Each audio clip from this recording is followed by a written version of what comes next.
The Socio-Economic Rights and Accountability Project has sued Nigeria's 36 governors and the Minister of the Federal Capital Territory, Abuja. They were sued for allegedly failing to account for the spending of trillions of the Federation Account Allocation Committee allocations collected by their states and the FCT since 1999. This was contained in a release on Sunday by SERAP's Deputy Director, Kolawole Oluwadare. It added that the lawsuit follows reports that the FAAC disbursed 1.123 trillion naira to federal, state and local governments for March 2024.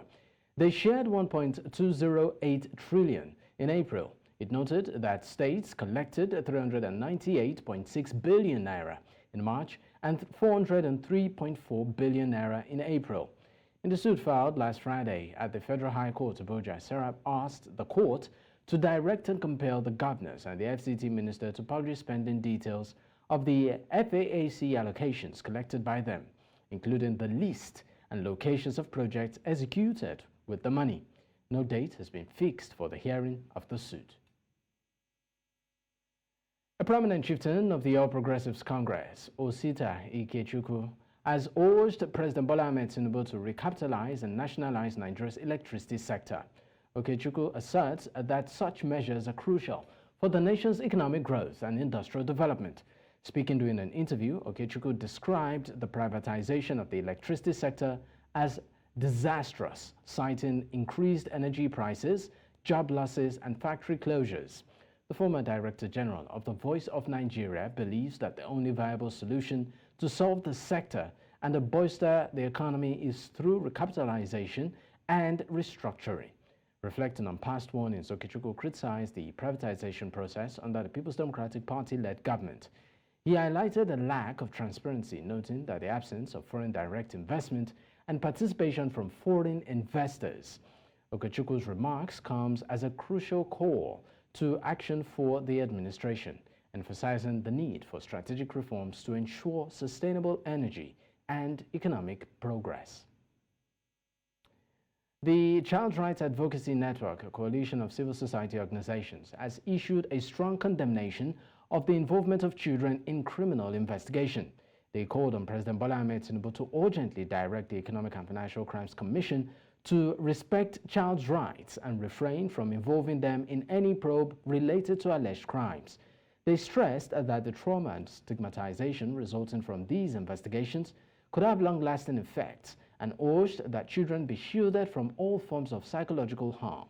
The coalition appealed to the Human Rights Commission and other relevant bodies to take immediate action to safeguard children's rights, calling for necessary legal reforms, policy changes, and social initiatives.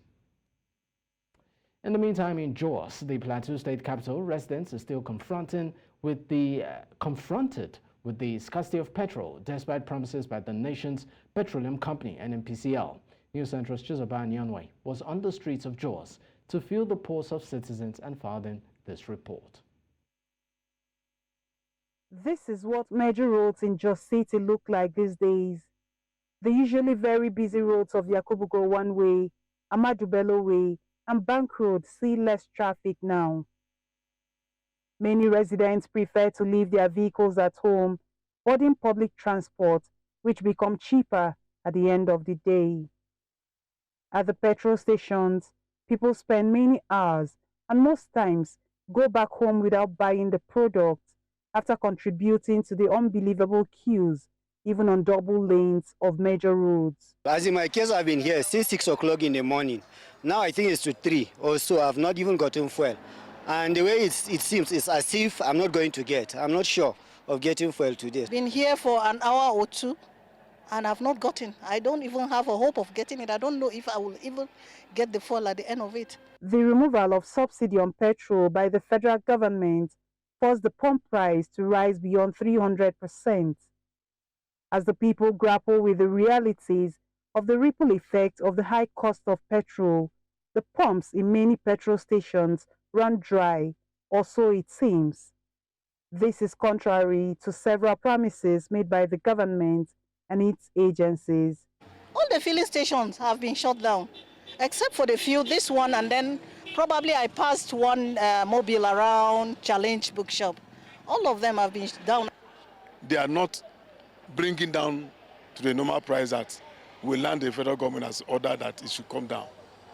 But they are not helping matters at all. So as a result of that, in this NNPC now is choke. It's choke because the price is less. Some illegal traders of this same commodity make use of the opportunity to enrich their pockets. Plateau State government has responded to the harsh realities in the transportation sector with the commissioning of 15 metro buses.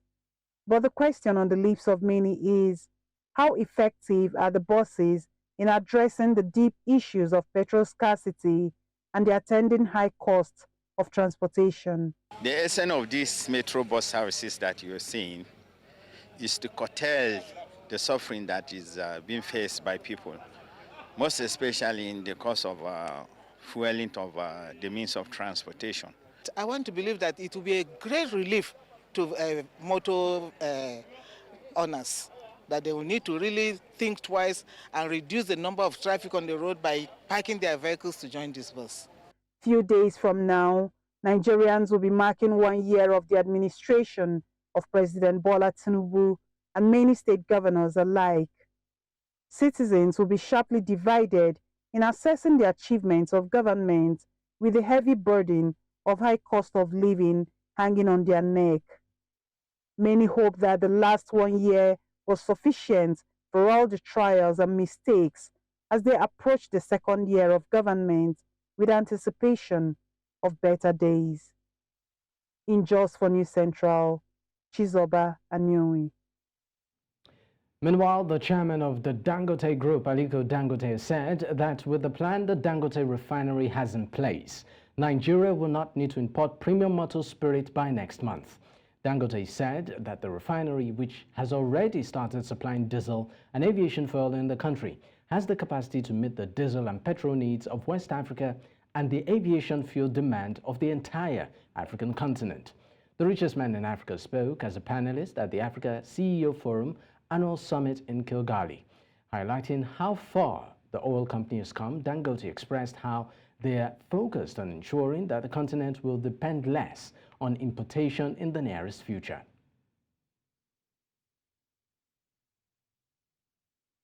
Earlier, we were joined on the news by partner at Olawuni Ajayi LP, that's Chukwuemeka Osuji. It's a bit difficult for those of us who are sitting on this side to tell.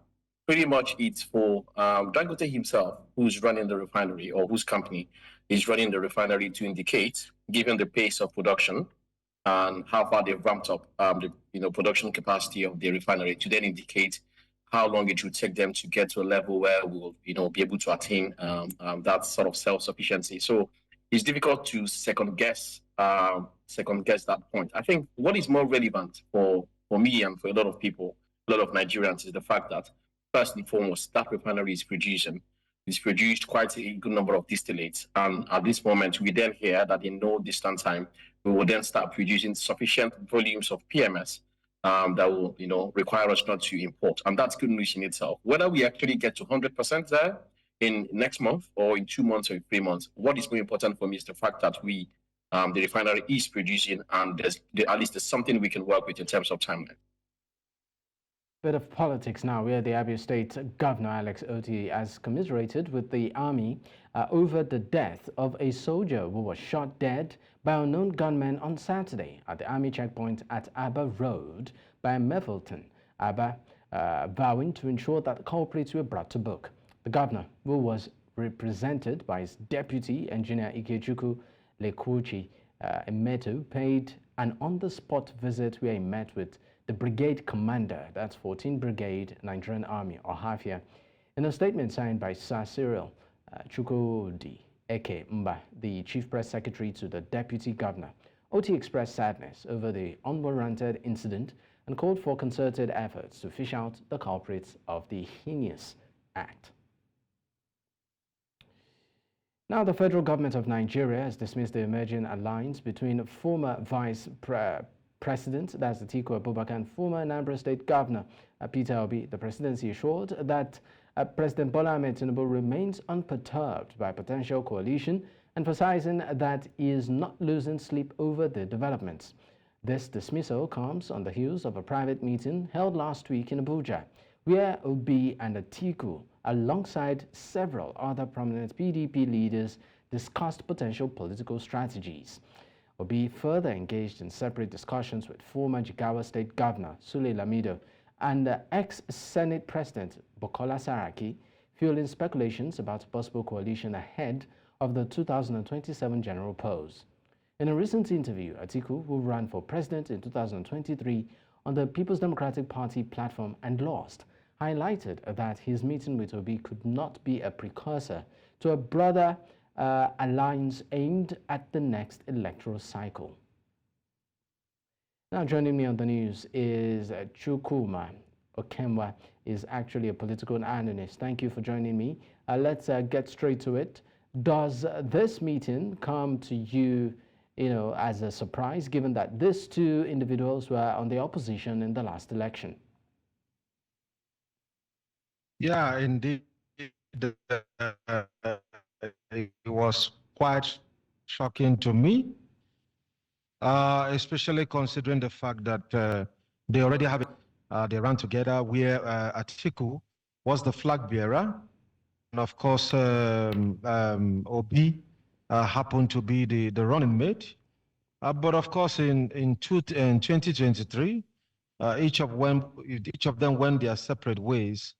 And having done very well for themselves individually, taking just behind the winner of the election, President Bola Ahmed Tinubu, one would wonder, how easy will it be for these two to form an alliance? And that is why it's really very shocking, being that before they have tried working together, at some point, everybody was able to find a separate strength and did well in their own regards.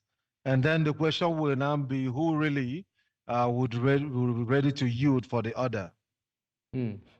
Now, let's also consider the fact that both parties have currently some sort of internal rancor. Are we sort of seeing a situation whereby maybe either of them might jump ship, or maybe, a totally new coalition at the end of the day? Certainly, you can't talk about coalitions without concessions. But of course, everything it's possible in Nigerian politics, because we know that, yes, you have the political party as a structure, but you also have individuals that control the structure, at least to a very great extent. Yes, we know that there are internal rancors and some level of disintegrations, but it's also very nice to point out that those internal rancors could not stop the emergence of an Atiku, even against the will of, the so-called G5 then and some other relevant stakeholders as then. And I think they won't even do anything different. Yes, we also know in the Labour Party there are like a lot of challenges, but it won't also be all about the party chairman. So I still see that there are possibilities in terms of forming alliance, at least with or without their parties. The most important thing is that these are two political bigwigs, and of course, they command that level of influence and weight. And wherever they throw in, you also have many Nigerians that share sentiments with their mandates, so the same line of thought. Now, the current party, talking about the incumbent, has actually dismissed this meeting as maybe not a threat exactly. According to the statement there, the president isn't losing any sleep over this perceived merger coalition.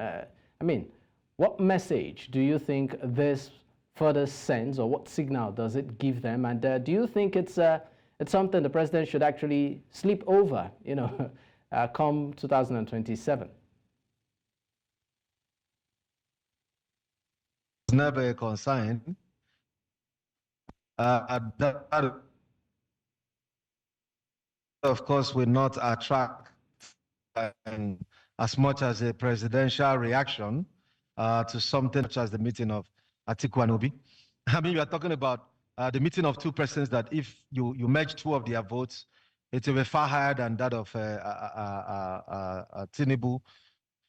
It's not like a case of maybe like we've never seen in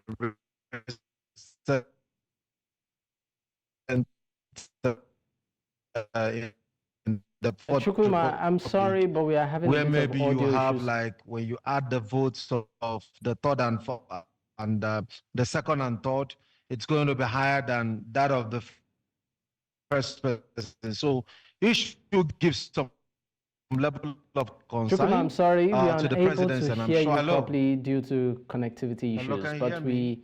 sincerely appreciate your time with us on the news. We sincerely apologize, but we may just have to let you go for now. While still talking politics, political actors and elders in Rivers State are showing concern about the lingering political friction existing in the state between the governor, Nyesom Fubara, and his predecessor, Nyesom Wike, the minister of the FCT.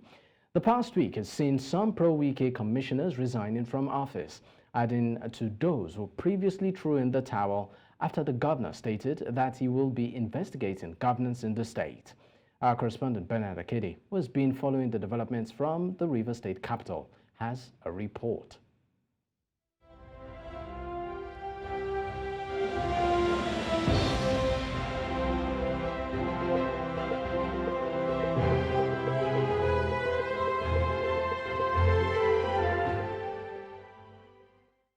We will be setting a panel of inquiry to investigate the affair of governance.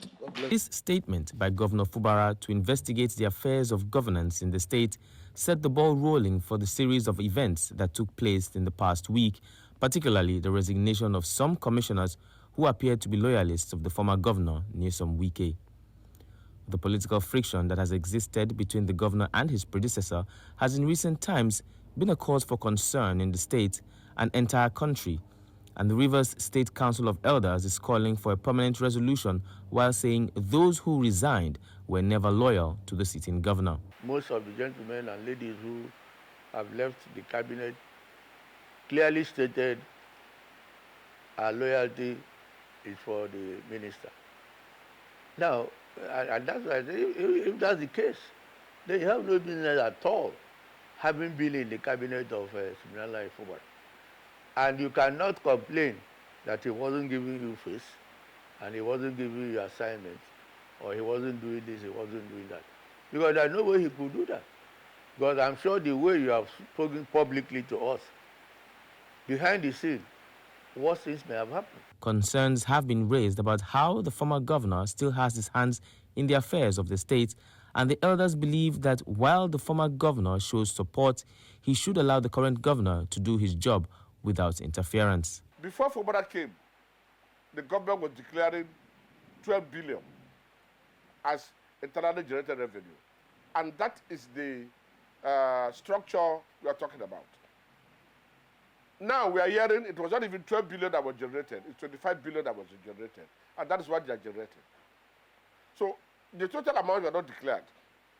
From the 12 billion that was declared, you are giving the government only 5-6 billion. And the governor protested. That is the fight. So will you say he betrayed him? That you have ruled for 8 years, you've gone, and you don't allow the boy to rule. And you are the one to dictate how the internal generated revenue should be spent. You are the one to dictate how the federal allocation should be spent. Still speaking on the issue, former governorship candidate Senator Magnus Abe said political misunderstandings happen all the time in governance. However, such misunderstandings should not be at the expense of the people and the state in general. It is not in my place or in my hands to be able to proffer a solution in a place where even presidential intervention, in your own words, have not achieved the desired result. But what we can do as stakeholders is to continue to point out that as much as possible, peace is priceless, and without sacrifice, leadership without sacrifice is meaningless. As for the indigents and residents of Rivers State, they believe this drama has directly or indirectly affected the smooth running of the state. All they now ask is for both parties to sheath their swords in the interest of the people. All the two political fighters to sheath their sword so that the peace of mind, businesses, and every transaction can be achieved in the state. And I will also urge the current governor, as he's fighting They shouldn't, after succeeding the success of this fight tomorrow, become another cabal. In less than 2 weeks, the governor will be celebrating 1 year in office. While one can say his first year has been riddled with political drama, he and indeed the people of the state will be hopeful that the next 3 years will be more peaceful. In Port Harcourt for News Central, I'm Bernard Akedi. Welcome back. The Anambra State Governor Chukwuemeka Soludo has sacked all transition committee chairmen across the 21 local government areas of the state.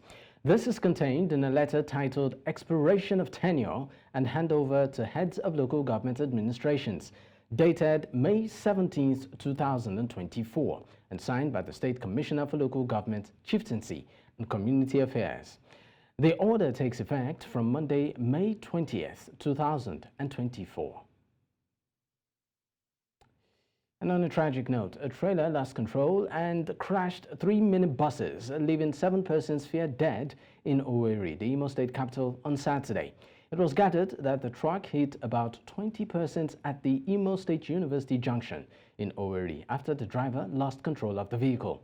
The incident occurred around 7 p.m. on Saturday night, as sources said the heavy-duty truck was driving against traffic and eventually rammed into 3 minibuses with 9 passengers, each including the drivers.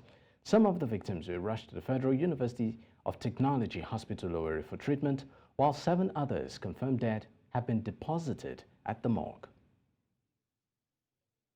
Let's also tell you that the federal government is being urged by the 6 governors of the northeastern state to address important concerns in their regions and to incorporate it into the national development plans. Following their 10th meeting in Bauchi, the Northeast Governors Forum chairman Babangana Zulum made the request in a communique. The forum demanded that the Transmission Company of Nigeria act immediately, expressing worry over the month-long darkness in the region. It was suggested that solar power facilities be established within a minimum output of 10 megawatts in each state. They also demand that the 330 kV transmission line be extended from Kano to Bauchi, connecting to Yobe and Borno State, and from Makodi to Jalingo, connecting to Adamawa, Gombe, and Bauchi State.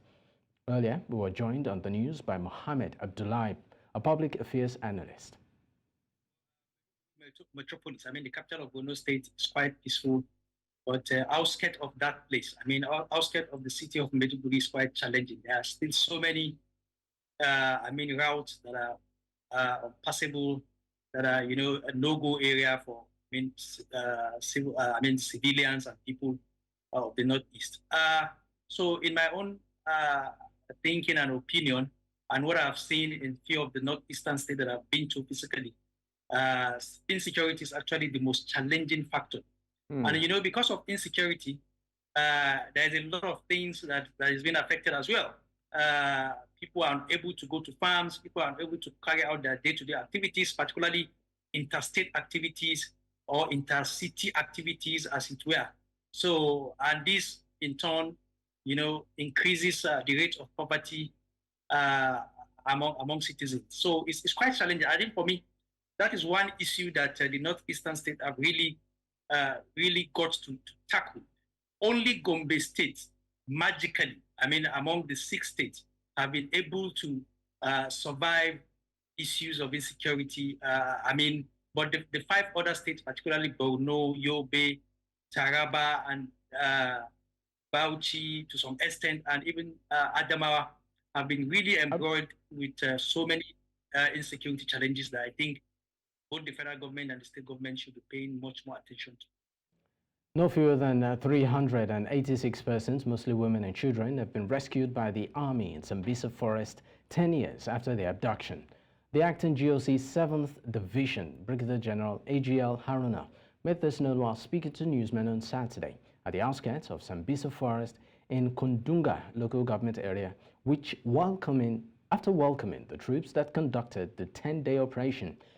Haruna said that the operation, tagged Operation Desert Sanity 111, was to clear Sambisa Forest of the remnants of all categories of terrorists, as well as provide some of them eager to surrender as observed the opportunity to do so.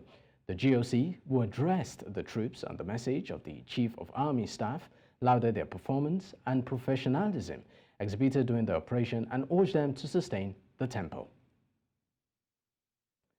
The Borno State government, North Central Nigeria, has taken steps to support the commencement of academic activities at the newly established Federal College of Education, Gwoza. This is part of rebuilding efforts by the government in healing the wounds inflicted by the state by insurgency. Now, News Central's Maru Kerawa tells us more. The rocky and hilly town of Gwoza in Nigeria's Borno State. It used to be a dreaded area at the peak of the Boko Haram insurgency. The establishment of the Federal College of Education, DIA, is an important step in the state's effort to rebuild and strengthen the educational system, which suffered major setback through insurgency. We hope to see that students are admitted to Federal College of Education, Gwoza, this academic session. And I want to commend the President of the Federal Republic of Nigeria, President Bola Tinubu, for giving us the approval or the take-up of this very important school.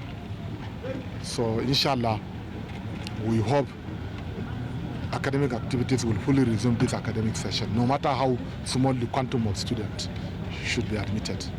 The college is expected to play an important role in training and equipping the next generation of lecturers who will be instrumental in the recovery and development of the region. The government has approved 200 million naira to facilitate the college's operations and has also announced plans to construct a housing estate for the lecturers. A duk randa gwamna ya shigo kasan Gwoza wani abu sabo ne yake faru. Gaba lafiya ba lafiya. To sabon tun kafin ya zo ma sabon ya fara. Gashi yanzu an fara gyara Federal College of Education na Gwoza wanda shi gwamna wanda ba hakkinsa ba a taimako da kuma ya ga wannan abun ya yi taken off. Shi yanzu gashi ya fara su classroom, ana fencing, laboratories da sauransu gaba daya gashi nan ya fara. Gashi kuma nursing school wanda ya mana alkawari muna gani yana ta tafiya har sama muka ci wannan hawa nawa ne za a yi haka. In a continued effort to aid the post-insurgency recovery in Borno State, the government has announced plans to resettle more villages in Gwoza local government area. We have identified some villages that are to be resettled in Gwoza local government area of Borno State, namely Teke, Modibe, Bita, Wala A, Wala B, Ashigasha, Hambagda. These communities shall be resettled. Improved security to aid farming activities for the people to eat what they are producing is a major concern now. Access roads to some of the villages and towns, particularly border communities in Gwoza, remains another nightmare. The healing process might take some time. However, the expectation of the people is that the government will continue to create conducive environment for development. In Gwoza for News Central, Umaru Kirawa. The educational sector in Nigeria has faced several challenges, including access to quality learning. However, Nigerian classrooms are seeing a gradual shift towards technology-aided learning, with educators embracing the potential of educational technology to enhance learning. News Central's Chidima Ona has more in this report. At the primary level, more than 10 million Nigerian children are out of school. For those in school, the quality of learning is deficient, as 75% of primary school pupils can't read with understanding or solve a simple math problem. This problem has prompted the Nigerian government, stakeholders, and international bodies including UNICEF to create learning passports that exploit the opportunities offered by digitalization for the learning and development of Nigerian children. The reason why we come into this area is to provide children with their opportunity to have access to their own fundamental right, which is access to quality education, which is goal number 4 of the SDG goals. We have an issue of out of school children? Why haven't we deployed technology in the way that we did during that time to reach all these children to learn? Why haven't we deployed technology to gather the data to really identify, where are they? Where are the children who are not in school, and how can we reach them? In higher institutions, more schools, private organizations are embracing the potential of educational technology to enhance student engagement and knowledge retention. As a country, I think Nigeria needs technology to solve a lot of our societal problems, to be able to also, gain access to education at the highest quality. Also the role of leadership. It's the willingness to do this. The reason why we acted the way that we did during the pandemic was because there was a crisis, it was urgent, people could see the immediate impact of what it meant to not do anything, and everybody came around. So you could see deep collaboration and you could see leadership that came from, every single person. However, the road to a tech-integrated Nigerian education system is not seamless. A big hurdle is adequate infrastructure and the high cost of devices that often create an uneven playing field. When you talk about, that infrastructure, some of it will be done by private sector. And how do we attract investment into the country so that they can build those platforms? But also, even apart from building that, we also need to make sure that we can provide, that access and the tools like laptops, computers, iPads to children, to people all across the country. Even if with the the millions of out of schools that we have in Nigeria, if we are to bring them back to school, do we have sufficient infrastructure to accommodate them? That's a question we need to answer. Do we have sufficient teachers to take care of them? Because today the pupil-teacher ratio, when you look at the annual school census statistics in Nigeria, it's around 120 pupils to a teacher. That's very high. As more private sectors and government offer opportunities to advocate digital inclusiveness for all children, the future of Nigerian education seems to be leaning towards a more technologically progressive system. Nigeria's federal government says it has designated the mining and jewelry sector as a key economic driver and aims to harness the potentials within the sector to bolster the nation's economy. This was during an event in Abuja showcasing a vast array of gemstones, the work of newly trained dwellers, trained by the Ministry of Solid Minerals Development. News Central's Joshua Marai has more. In an effort to tap into Nigeria's abundant mineral resources and promote economic diversification, the Ministry of Solid Minerals Development, with support from the World Bank, has launched an initiative to empower a new generation of jewelers. The ministry, during the National Gemstone and Jewelry Show, showcased the work of newly trained jewelers, featuring a stunning array of gemstone and jewelry pieces, highlighting the intersection of these two vibrant industries. Stakeholders during the event called for policies aimed at harnessing the entire potential of the jewelry sector. I think I feel well privileged to see quite a number of jewelers who are here. We hope at the end of the day and believe that we are going to upgrade the system to a better downstream engagement. To our esteemed fathers and leaders in their various endeavors, education is no longer enough. We must develop policies that are skill-centered and sustainable to retain our position as the giant of Africa. The DG of NIMG stressed the need for an international annual event of this nature. We travel around the world for different gemstone exhibitions, and most of these gemstones actually come from Nigeria. It is now time for us to home it here in Nigeria. Nigeria's Minister for Solid Minerals announced that government has designated the mining and jewelry sector as a key economic driver, aiming to harness the nation's mineral resources and boost economic growth. Most people would not know or believe that this particular industry can flourish to that extent. And in fact, there's room for expansion to make more money. But the more important point that I want to make is that this sector, the solid mineral sector, is the next economic jugular of Nigeria. The gemstone and jewelry industry has continued to grow. Industry insiders here say it has the potential to become a significant contributor to Nigeria's economy. They say providing training and capacity building for local jewelry designers, as well as fostering public-private collaboration will drive growth and sustainability of the sector. In Abuja for News Central, I am Joshua Imarayi. Farming, an age-long profession which is predominantly practiced by persons in the rural communities, including those in southeastern region of Nigeria, as several communities in Abia State are involved in farming activities, with persons seriously engaged during farming season but lack the basic amenities that aid farming. In this special report, News Central's Nyesom Wike visited Obuoha Obi Ibere community, known for its farming activities in the Ikwano local government area of the state. A report.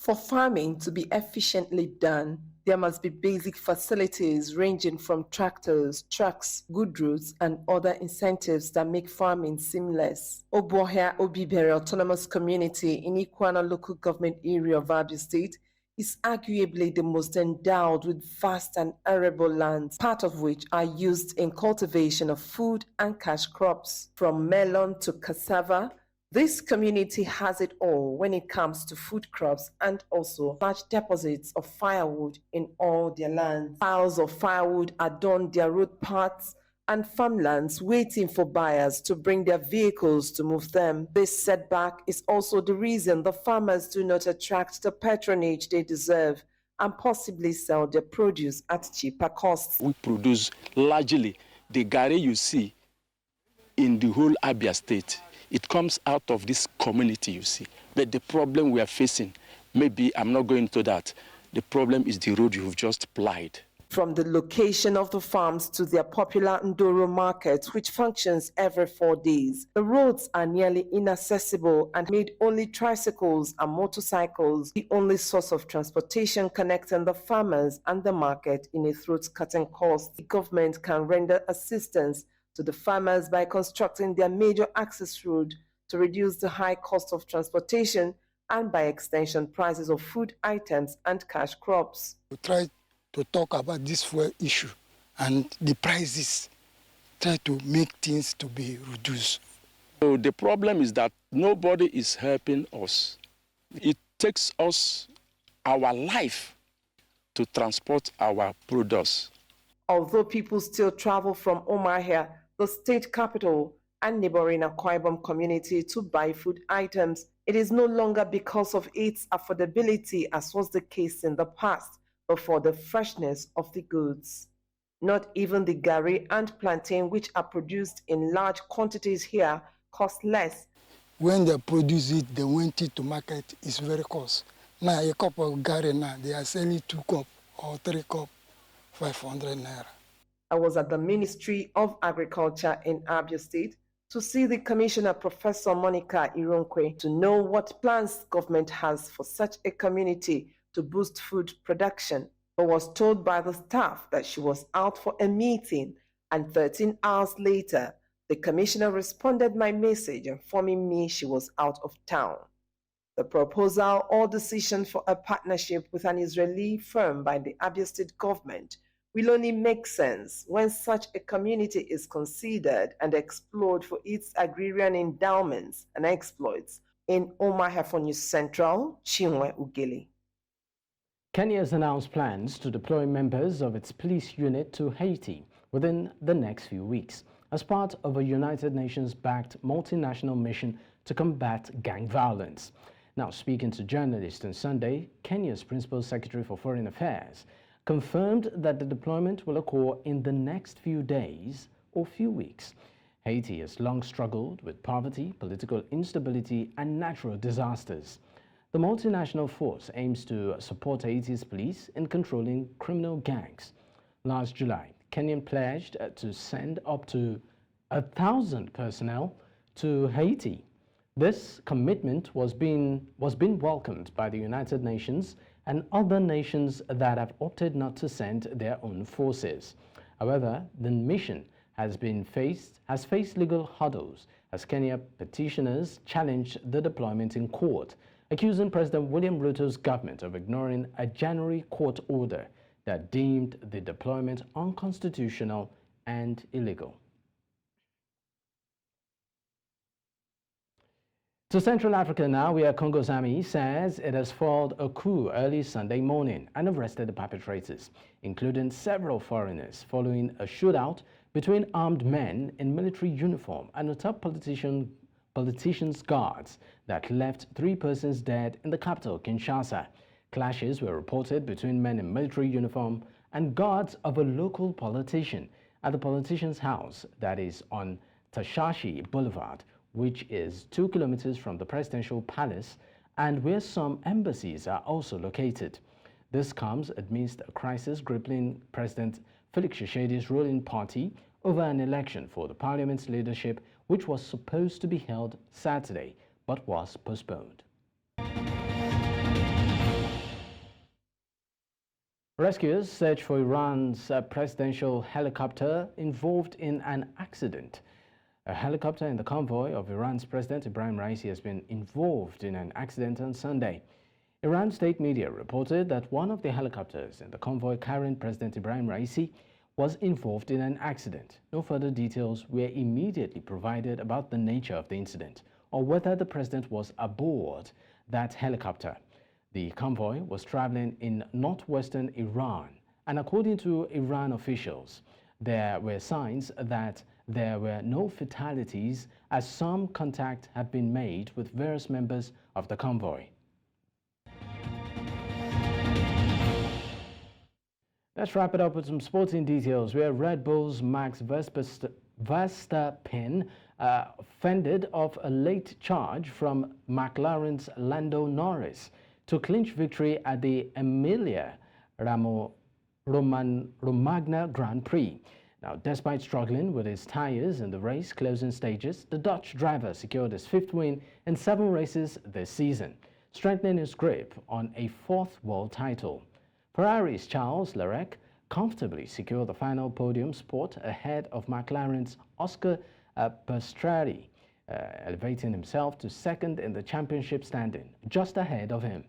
Now, Sergio Perez. Norris trailed Verstappen by a mere 1.3 seconds in the race closing laps, but couldn't quite close the gap to utilize the DRS overtaking aid on the final lap. Ukraine's boxer Denis remains undefeated, capturing the vacant WBO lightweight title with a record of 19 wins and 9 knockouts, edged out the experienced Emmanuel in a close fight. Now, he, a 3-division world champion, falls to just his 2nd loss with this defeat. The 12-round bout in San Diego went to judges' scorecard, with him winning by split decision. It wasn't the prettiest fight, but he did enough to secure the victory on 2 of the 3 judges' cards. Now, world number 2, Jannik Sinner, is back training in the race to be fit for the French Open after missing the Rome Open with a right hip injury. The Italian shared photos on social media depicting himself on a clay court in Monaco, rocketing in hand at just 8 days before the Roland Garros tournament commences on May 26th. The EP shoe had also led to his 6th exit from the Madrid Open earlier in the month, halting his quarter-final match. Despite the setbacks, the 22-year-old remains a formidable force, having clinched his 1st Grand Slam title at the Australian Open in January and securing his 2nd Masters 1000 crown in Miami in March. Women's javelin world champion Haruka of Japan said she is beginning to find form ahead of Paris Olympics after winning at the that's Grand Prix in Tokyo on Sunday.